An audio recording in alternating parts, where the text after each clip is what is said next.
Povedzte mi, čo v slovenčine rozumieme pod širokým E? E? Široké E.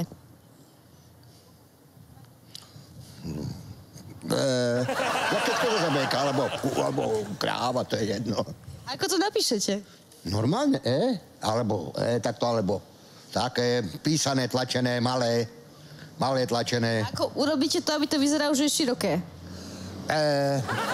Povedzte mi, čo v slovenčine rozumieme pod širokým E? A ako by ste napísali široké E?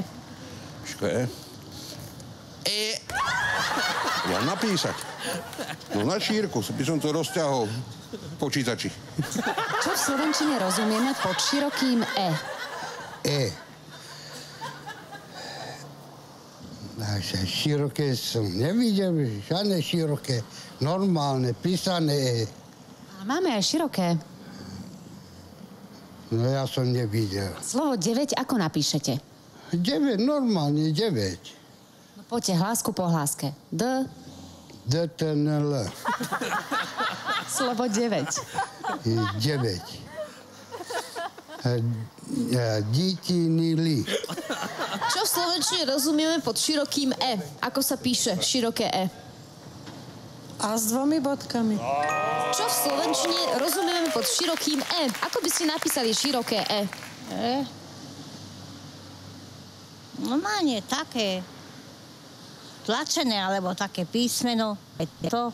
Ako by ste ho, tak nám to do vzduchu napíšte, ako by ste... Takto, ne? Alebo aj takto je E. A keď je široké, prečo sa hovorí, že široké? To sa tak vypadá E.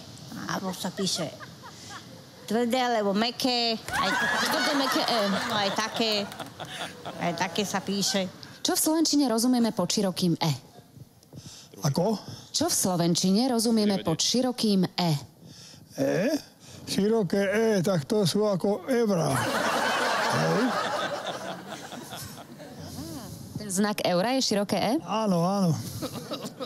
Čo v slovenčine rozumieme pod širokým E?